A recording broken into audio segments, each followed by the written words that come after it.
Greetings all, welcome to The Hardest Word with me, your host, Brett de Hoedt. I have done with you. I don't deserve. I'm terribly sorry. Sorry, Gran.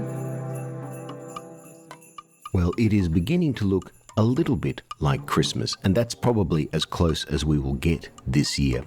The year like no other has a Christmas like no other for literally billions of people. That's going to hurt and upset and sadden a lot of people. Me too.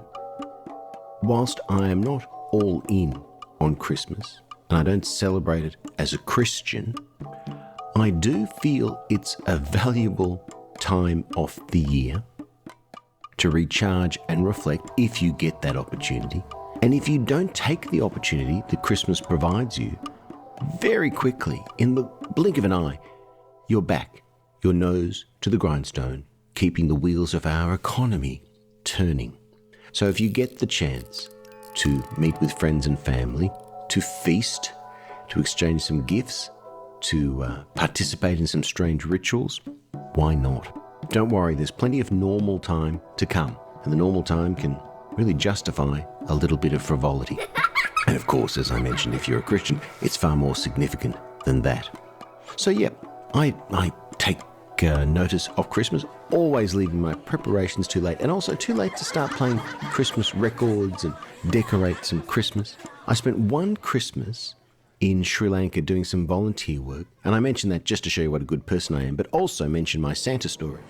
When I arrived with some friends it was just before Christmas, and the kids were very, very excited, and I had a beard at that stage, and we pretty much had a sort of a lineup where all of us volunteers from Canada and the US and Australia lined up and met the kids at this orphanage, the boys. And one of the boys pointed to me immediately upon first meeting him and said, with his minimal English, said, "You can be Santa." To which I responded, "Is that because of my beard?" And he pointed at my belly and said, "No, because of your belly." That child sadly received no gifts that Christmas. I was anointed as the Santa Claus for the group and wore a Santa suit that so reeked of Christmases past, it was a remarkable olfactory experience, but it was absolutely charming. Of course, the kids knew I was me in a Santa suit. It did not stop their enthusiasm at all. I remember seeing a boy who was actually the tough kid in the orphanage. He was a bit of a bully. He was tough. He'd had a miserable childhood, and he received a gift that was something that we would probably in the West give to a child half his age. It was a little wooden toy set, sort of a parking garage with cars and multiple levels that you could drive them on and park them, and there was a little gate, a boom gate, and he took to that gift like it was a bar of gold. I recall that. And he was not the tough, bullying kid for those moments anyway. Anyway, whether that taught me anything about Christmas, I'm not sure. Some of those lessons can sometimes be lost. But I realised how much we have and how lucky we are. I've got a couple of apologies for you that are Christmas themed. One from Algeria that was part of last year's Christmas program, and a special one from the US that I think you'll enjoy as well, from Lorraine in Minnesota. So enjoy very sincerely from the huge team, Brian and me, that brings you the hardest word. Merry Christmas.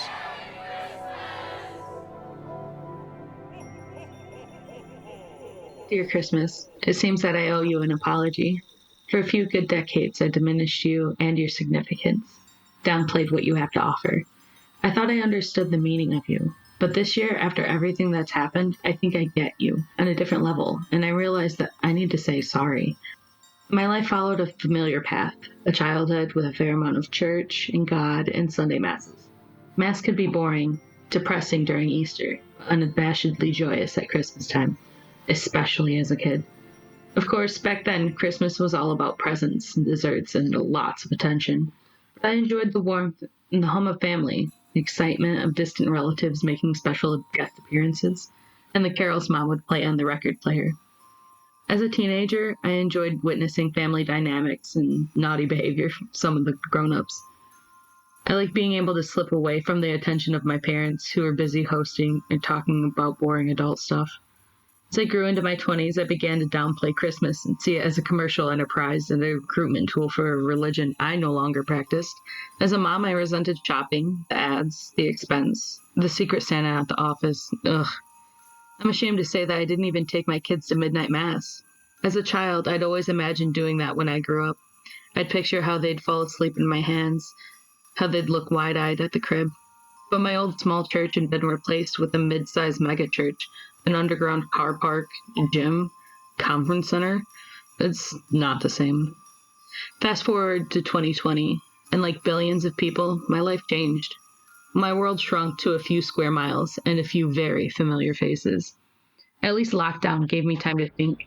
I realized that there were too many people that I would never see again. I would never exchange presents or awkwardly sing carols with my kooky aunt or look out the window at my California cousin's big arrival.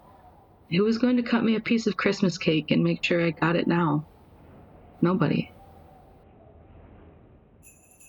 So this summer, I was determined to celebrate Christmas with gusto, cards, decorations, extended family, church, the whole enchilada.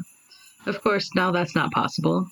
I guess we can all just sit at home and wait for the $600 they splurged on us.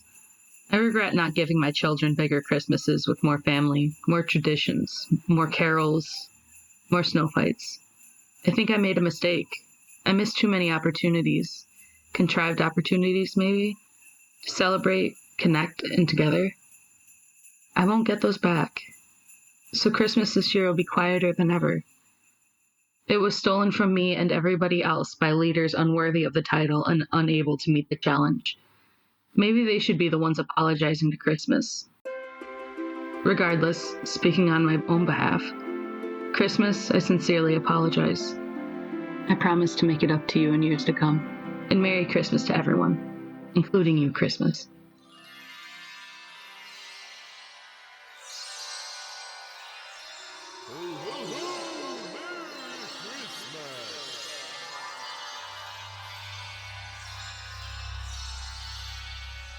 My Lord, I wished I would have been able to celebrate your blessed birth.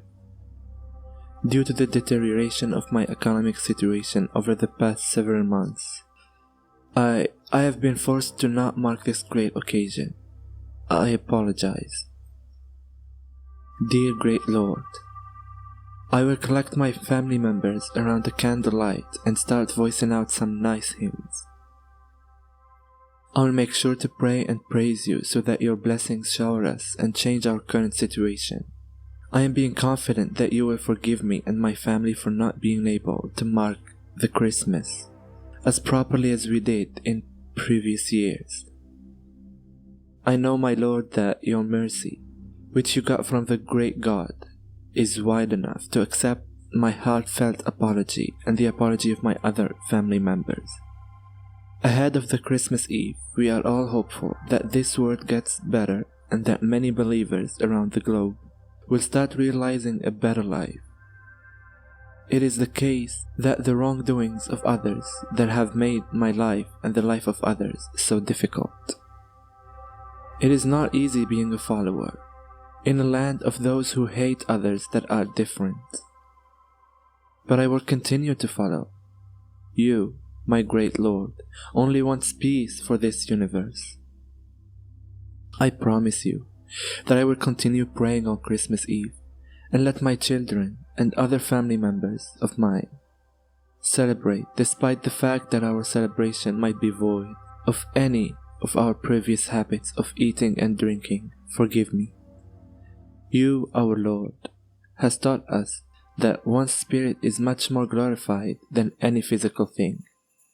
Hence, what I feel I need to do is to pray and praise until this world becomes a better place.